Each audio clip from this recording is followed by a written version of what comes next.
Bueno, yo tengo que decirles, en relación al número que somos, tengo que hacer un comentario. De cada grupo, cada chica estuvo viendo quiénes de cada grupo estaban. No llegan a 100. Nada más No sé grises. si hay alguien. No sabemos. Hemos invitado sorpresa. Bienvenidos sean. Lástima que no. Paula. Bueno, sigamos.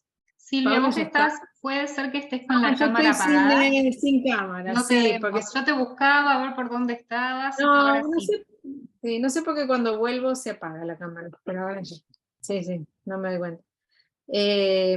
Bueno, vamos a ver qué dijo, por qué para Vygotsky fue interesante y por qué marca un modelo de investigación de los procesos de desarrollo superiores, ¿no? Este tipo de, de- de- de investigación. En una prueba, en un test, digamos, de memoria de palabras oral, ¿sí? Memoria de palabras oral, en términos de procesos psicológicos, es un ese tipo de memoria, esa exigencia de memoria para resolver esa prueba es de una memoria, digamos, de tipo elemental, no es una memoria de tipo superior. Y vamos a explicar por qué. Cuando Vygotsky le ofrece, o el investigador le ofrece al niño una hoja y un lápiz, y el niño la incorpora, ¿sí? La incorpora al recuerdo de la lista de palabras, ¿sí? Está transformando su modo de recordar, ¿sí? Este es el objetivo del método genético experimental, porque lo que está haciendo es transformar el modo de recordar. Entonces, dar una lista en el sentido que propone, darle una hoja, perdón, en el sentido que propone Vygotsky es justamente ofrecer un instrumento, ¿sí? Mediador, como es la hoja y es el lápiz, que esa es la oferta, digamos, social, pero que esa oferta social va a ser significativa en la medida que el desarrollo natural de ese niño permita incorporarlo. Pero cuando empieza a hacer uso de esa hoja para intentar recordar las palabras, lo que se produce ahí es un modo de recordar que empieza a estar mediatizado por el uso de un instrumento. Entonces ya ahí dice, ahí tenemos el comienzo de de la formación de un proceso psicológico superior. No es que se acuerde más, dice Vygotsky, no es que se acuerde más porque use la hoja. Lo que sucede es que recuerda de otra manera, ¿sí? Y pensemos de qué manera se fue transformando históricamente nuestro propio modo de recordar con todo, o sea, yo cada vez me acuerdo de menos cosas y uno depende mucho más de un instrumento para recordar, ¿no? Sí. ¿Quién sabe los números de teléfono, de memoria de sus amigos, hijos? Yo ya no sé ustedes. Digo, hay algo del recordar que a partir de una situación que fue históricamente, Vygotsky lo llama como las funciones psicológicas rudimentarias, esas que en la historia de la humanidad fueron las primeras que se utilizaron para, por ejemplo, recordar, ¿no? Entonces, el dejar marcas en la pared en una cueva era un modo de recordar, ¿sí? Qué pasaba en las distintas estaciones del año, era un modo, y entonces pensemos la relación importante que hay histórica entre la conservación de la memoria histórica con la aparición de la escritura. Fíjense cómo la escritura se constituye en nuestro proceso de desarrollo psicológico en un elemento fundamental de transformación de nuestros modos de vincularnos con el ambiente, porque mediatiza nuestra relación con los otros, con el ambiente, inclusive con nuestro propio pensamiento, ¿sí? Entonces, esta es la cuestión central del método de investigación, que es un método que produce desarrollo.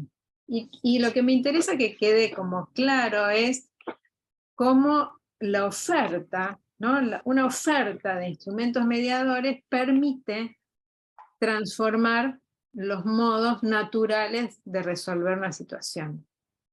Entonces, a veces uno tiene como que trabajar con los docentes sobre qué tipo de mediadores se ofrecen en las situaciones de clase, que a veces favorecen más el seguir desarrollando las funciones elementales, pero lo que no estamos desarrollando son las funciones superiores, a través de la incorporación de mediadores que permitan transformar los modos naturales de actuar. Voy a leer algo que aparece acá en el chat, si no me parece que está mal. Dice, en relación a la pregunta, dice Mirta, considero que con el uso del papel y el lápiz recuerdan más por el uso de instrumentos y signos mediados, por el uso de instrumentos y la experiencia. Bueno, lo que mostró la experiencia es que no recuerdan más, recuerdan de otra manera. Es decir, que hay algo de la memoria que tiene un límite para recordar, que el dejar marcas quizás le hizo recordar algunas palabras en vez de otras, ¿sí? En relación a la pregunta, considero que igualmente tiene que ver con el estilo de aprendizaje y cuál es el canal de preferencia y por el que aprende cada sujeto.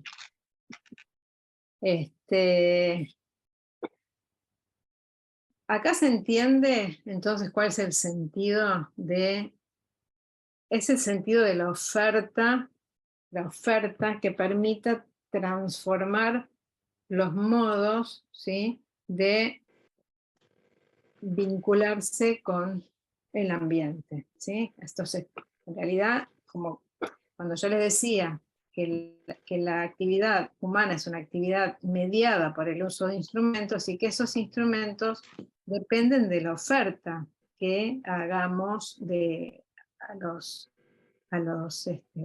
nuestro caso, los niños y las niñas, de los jóvenes, de nuevos instrumentos que permitan entonces darles distintos modos de resolver algunas situaciones o transformarlas, generar modos más elevados en la resolución de las situaciones. Entonces, insisto, no es el más, sino es el cómo, es la transformación.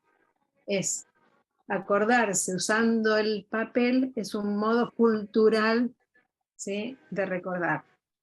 Repetir las palabras es el modo natural de responder a la tarea, ¿se entiende? Entonces hay algo que se incorpora que no tiene necesariamente, o sea, papel y lápiz no tienen nada que ver con la memoria en sí misma, son objetos, un papel es un lápiz. Sin embargo, cobra significado cuando hay otro que lo incorpora a la situación y transforma la situación, ¿sí? Este es el sentido del método experimental. Sigo compartiendo.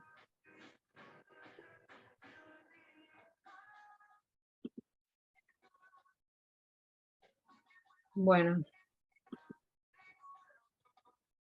Entonces, como resultado, ¿no? Es decir, que como resultado, después cuando el niño se apropia del uso de ese instrumento mediador para registrar, digamos. Cuando nosotros en la facultad tomábamos apuntes, bueno, es un modo, y hoy escribimos en la computadora para registrar lo que nuestra memoria no es capaz de procesar naturalmente, usamos esta cantidad de mediadores. Bueno, eso es producto de que hubo un proceso de aprendizaje de la escritura, de incorporación de nuevos modos de registrar la experiencia, y que siempre tuvo que haber esa interacción con otros para que esto suceda. Entonces, en ese sentido, esto le permite a Vygotsky plantear esto que él llama la ley genética general del desarrollo, ¿no? Y él dice que toda función en el desarrollo cultural del niño aparece en escena 2 veces y en 2 planos. Primero en el plano social y después en el plano psicológico. Al principio como una categoría interpsíquica y luego en el interior como categoría intrapsíquica. Todas las funciones superiores se originan como funciones entre personas. Entonces, bueno, para mostrar este carácter social de los procesos psicológicos superiores. Esto ya lo dijimos. Bueno, una de las cuestiones interesantes, y acá es donde se plantea la cuestión del diagnóstico, él dice, cuando hay en un desarrollo normal, esta fusión entre lo natural y lo cultural se da, digamos, entre comillas, naturalmente, ¿no? Pero dice, puede haber problemas en el desarrollo, ¿sí? Y esos problemas, por ejemplo, en el término de las 2 líneas de desarrollo que planteábamos antes, decía, bueno, puede haber un déficit en la línea del desarrollo cultural, algo que él llama primitivismo, y ustedes acá lo tenemos que entender y leer en el contexto de que esto fue escrito en 1930, o sea, no es hablar hoy de primitivismo, es un concepto bastante extremo, diríamos. Pero ¿cuáles son los casos donde no existió o donde hubo déficit en la línea de desarrollo cultural? ¿Sí? ¿En qué situaciones históricas que deben haber leído, estudiado en algún momento se produjo esto, ¿no? Este déficit en la línea de desarrollo cultural, por lo que solo se desplegaban el componente biológico y natural de los sujetos? ¿En qué situaciones? ¿En qué casos hemos visto esto? En los famosos casos de los llamados niños salvajes, ¿no? Recuerdan seguramente lo habrán estudiado en la formación, el famoso caso del niño salvaje de Aveyrón, que era un caso en el cual permitía estudiar, cuando no hubo ningún tipo de influencia cultural, cómo el sujeto despliega toda su maduración biológica y se acomoda al ambiente natural en el cual vive, es decir, que ese es su desarrollo. Pero nosotros podríamos pensar, y dejo de compartir, podríamos pensar en términos de la cotidianeidad del trabajo nuestro. Cuando en los pedidos de los docentes o en las propias, el propio trabajo de ustedes, observando en las escuelas o en las situaciones de clínica, ¿cuándo pueden observar que hay algo de esto que llamaríamos la línea de desarrollo cultural, en la cual uno puede observar cierto déficit. Así nos estamos parando, hablando dentro del campo de la teoría sociohistórica y pensándolo de esta manera, ¿no? Porque hubo muchos momentos que de distintas maneras, ¿no?, se hablaba de las cuestiones culturales, ¿no?, o que afectaban los procesos de aprendizaje de los chicos y de las chicas. ¿Cómo lo ven ustedes lo ven en lo cotidiano o solo lo ven en condiciones biológicas de los chicos? ¿En qué cuestiones aparece algo de esto donde uno diría hay algo de lo cultural que está como en desventaja respecto de otros procesos de desarrollo de otros niños? ¿Se entiende lo que quiero decir?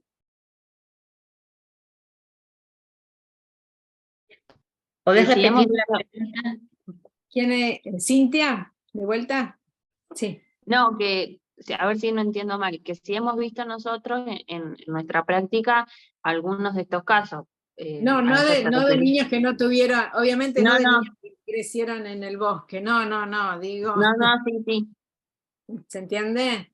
Digamos, situaciones en las cuales ustedes advierten que en el diagnóstico uno advierte que no son condiciones, a ver, de maduración ni biológicas, sino que uno claramente se da cuenta que hay algo de el ambiente,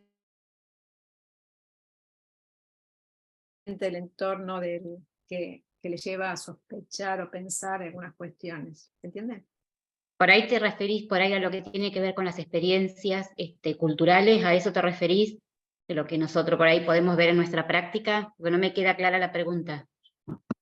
Claro, a ver.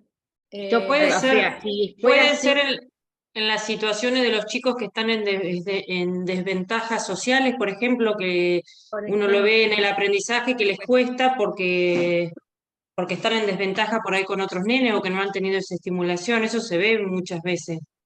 bueno, Por entonces cuestiones de la pregunta crianza. sería como ampliar eso que llamamos estimulación, que para mí no es estimulación, sino es el contacto, es la vida misma, ¿no?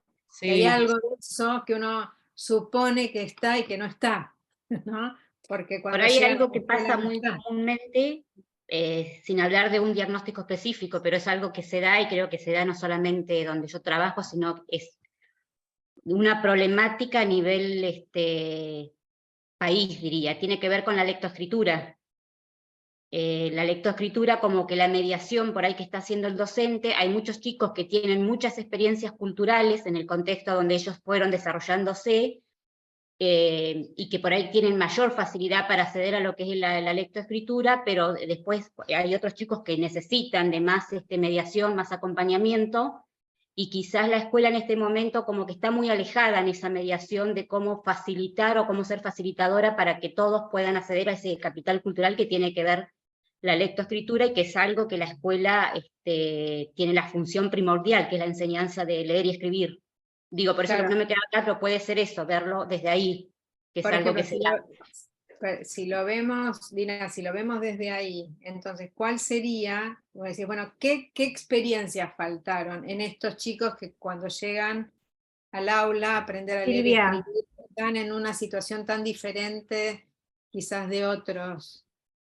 Perdón, no sé si por ahí una de las cosas que marcó por ahí, que ahora se ve en este tiempo, son los 2 años de pandemia, que ahí sí se ve ahora con el nuevo ingreso, otra vez de nuevo la incorporación, que en desventaja estos chicos que no tuvieron ese acompañamiento en las casas. Entonces, estos 2 años de pandemia ahora sí se ve reflejado en las aulas, de ese acompañamiento por ahí, o de esa desventaja que tuvo aquellos que sí fueron acompañados. No sé si por ahí tiene que ver. Todo puede, sí, claro que tiene que ver, digo, pero también, digo, por ejemplo, ¿qué es lo que, porque también Vygotsky te diría, bueno, pero puede haber 2 chicos que no tuvieron acompañamiento en la casa y uno vuelve a la escuela y vuelve como si nada hubiera pasado y otro no. Seguramente lo vieron eso, seguramente lo vieron. ¿No? Digamos, y entonces ahí, cómo hilar fino en esa diferencia. Así que no es, ahí es donde yo digo analizar un poquito más qué cuestiones, porque esto nos va a llevar después a hablar de otra unidad de análisis que plantea Vygotsky en relación a los procesos de desarrollo. La desventaja quizás en experiencias que tiene que ver por ahí, esto que yo estaba hablando de lo que es la parte del acceso a la lectoescritura, tiene que ver también en el lugar donde ellos donde experimentan, más allá de la escuela. Uh-huh. Entonces tiene que ver con eso, esa desventaja. Uno tiene un montón de cosas, porque puede decir, bueno, no es un ambiente en el cual no circula la lectura, no se valoriza la lectura, no ven nunca escribir a nadie en su casa, que en realidad hoy es lo más común no ver escribir a nadie en la casa. Ya, la gente escribe con máquinas, los chicos también, por eso se vinculan fácilmente con los aparatos y con más dificultades con el papel y el lápiz, porque empieza a estar, deja de ser como un objeto cultural preciado, ¿no? Porque ya ni siquiera es valorado en otros espacios.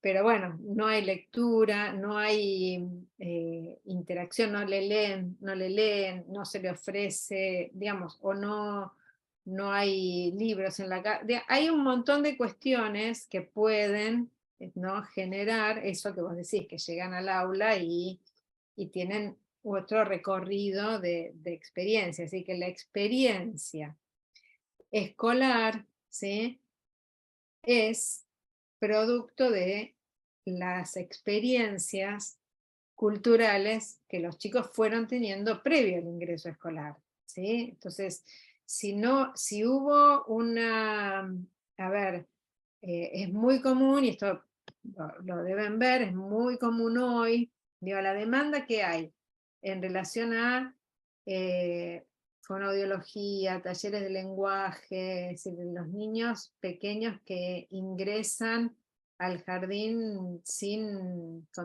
con una ausencia de lenguaje o un lenguaje bastante rudimentario, mucho más frecuente en esta época que en otra época. Entonces, bueno, ¿cuáles son las condiciones que llevan a esto? No son condiciones del chico, ¿se entiende? Entonces, ¿cuáles son las condiciones? ¿Cuál es la oferta semiótica que hay en los ambientes que no están, que hacen que los chicos ingresen a la escuela sin haber desarrollado el lenguaje que la escuela supone que los chicos tienen para poder seguir trabajando, ¿no? Creo que tenemos, Silvia, un mensaje en el chat de Agostina que dice: a mí en mi rol de trabajo lo veo mucho, niños que no presentan ninguna dificultad a nivel cognitivo, sino que su contexto hace que termine así. De hecho, terminan bastante alejados de los contenidos generales del aula y terminan necesitando una propuesta diversificada para poder ser parte. Sí, bueno, ahí es interesante como objeto de análisis el planteo de Agostina, porque tendríamos que analizar qué experiencias ofrece la escuela cuando quizás hubo diversidad de experiencias fuera, o sea, hay y hubo siempre diversidad de experiencias con las cuales que los chicos atraviesan antes de llegar a la escuela, y de qué manera la escuela las toma como para poder pensar en aquellos que necesitan, y de acá empezamos a hablar un poco de inclusión, ¿no? Totalmente, es decir, cómo generamos condiciones para que los chicos participen con la diversidad de experiencias previas al ingreso escolar y con las restricciones que tiene el dispositivo escolar para diversificar esas ofertas de mediadores, de instrumentos, de vínculos, ¿no?, que hacen que, bueno, aquellos que que llegan en desventaja, como planteaba recién Agostina, no queden necesariamente marcados en esa posición, ¿no? Y que la escuela lo asuma como una posición. A ver que hay más mensajes. Hay un mensaje Para desarrollar más. lenguaje se necesita biología y medio ambiente. El intercambio social es fundamental, por supuesto, totalmente de acuerdo, es lo que estábamos hablando, Pero la biología no alcanza, porque los ejemplos de los niños salvajes mostraron eso, que biológicamente tenían todo lo disponible, todo lo necesario para adquirir el lenguaje, pero no hablaron, ¿sí? Y no se habla si no hay un otro que hable, ¿no? Si hay un otro que nos hable. Entonces es que nos ofrezca significados. Todos los niños y niñas van a estar atravesados por su contexto, experiencia. Sí.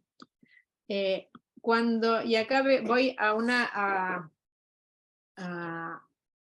una propuesta de los últimos años de la vida de Vygotsky, que la voy a enlazar con esto que dice en el chat Carla, que los niños y niñas van a estar atravesados por el contexto, pero si nosotros nos posicionamos dentro del modelo dialéctico de la teoría sociohistórica, ese atravesamiento del contexto no significa que el contexto es algo que rodea al niño, ¿sí? El contexto no es algo que rodea al niño. Contexto y niño se constituyen mutuamente, ¿sí? No existe el niño separado, no existen dualismos en el análisis psicológico de la teoría sociohistórica. Y esto me parece que es un elemento central, por eso yo le dije que uno tiene que como tener cierta manejo a veces, y las lecturas que van a tener a partir de ahora los van a llevar a posicionarse en este lugar desde esta mirada dialéctica, donde no hay un niño que se constituya por fuera del ambiente cultural que lo rodea, y el ambiente cultural que lo rodea también, ¿sí? Se transforma es significativo en función del niño, no existen por separado, ¿sí? No existen por separado.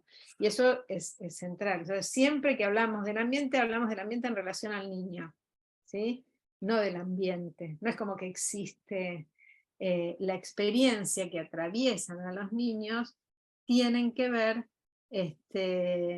con cómo ese atravesamiento del que hablaba Carla antes, tiene que ver con que la experiencia, ¿no? La experiencia que es, así llama Vygotsky su unidad de análisis, la experiencia, que es aquello que permite entender los procesos psicológicos exactamente en la interacción, ¿sí? En la interacción entre lo individual y lo cultural. Y en lo individual no solo lo cognitivo, sino también lo afectivo. Entonces, digo, este proceso, esta experiencia, este concepto de experiencia, a él le permite pensar que no podemos estudiar al niño si no es en referencia al ambiente en el cual vive, ¿sí? Y cuando digo vive, el ambiente en el cual vive no es el ambiente, cómo es la casa, cómo es el barrio. El ambiente en el cual vive tiene que ver, en términos de la teoría sociohistórica, con los procesos interpsicológicos con los cuales interactúa el niño cotidianamente. Entonces, eso es lo que tenemos que analizar en el proceso de desarrollo. ¿Cuáles son esos procesos interpsicológicos que son los que luego, como dice la Ley Genética General de Desarrollo, van a pasar a ser apropiados por el niño y transformar su modo de participación en los ámbitos sociales? Y siempre que hablamos de lo social, hablamos de los vínculos con el otro, ¿sí? Vygotsky no habla de lo social, la participación social, no. Cuando habla de lo social, habla de estos procesos interpsicológicos, que es con otro, con dos a lo sumo, ¿sí? Porque es el otro el que le va a otorgar en un primer momento el significado a sus acciones. Él da un ejemplo de un bebé que está sentado y que él está como así, con la mano así, y la madre ve ese gesto del bebé y le entiende, ella interpreta que ese gesto significa que quiere su juguete, ¿sí? Entonces, ese gesto del bebé era un gesto, dice Vygotsky, un gesto en sí, pero es la madre la que le asigna el significado a ese gesto. Es la madre la que construye el significado, que después el niño se va a apropiar y va a hacer el gesto a su madre cuando va a querer un juguete. ¿Se entiende cómo es ir de lo externo al interno? Cómo el lenguaje, y que eso después es el fundamento, ese gesto de señalar del bebé es la prehistoria de lo que va a ser luego el lenguaje oral. Pero si no hubiera estado la madre interpretando ese gesto no tendría ningún significado. Ahora, cuando lo vemos, ya para el niño y para la mamá tienen un significado. Pero se entiende que primero fue la mamá, ¿sí? Bien. Estamos como en la hora, no sé qué decirles. Ha pasado Bueno. volando. Sí, porque era menos tiempo. Nos quedan 7 minutos. Nos quedan 7 minutos de este Zoom, ¿no? De nosotros ya nos pasamos de tiempo.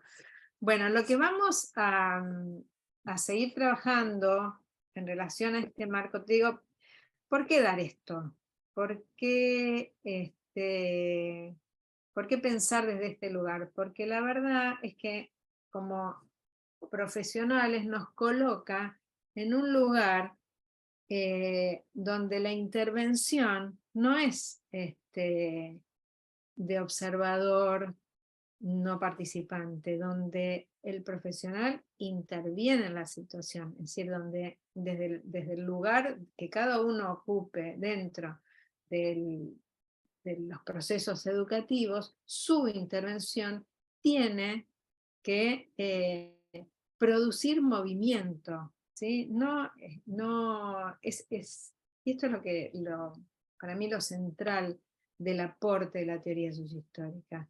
Dejar de ser un observador para justamente intervenir y en esta oferta de significados, en esta oferta de instrumentos culturales que permitan a los chicos y a las chicas y a los docentes también, ¿no? Porque digo, no es que es solo en función de niños, también es en nuestros vínculos con otros adultos. Esa oferta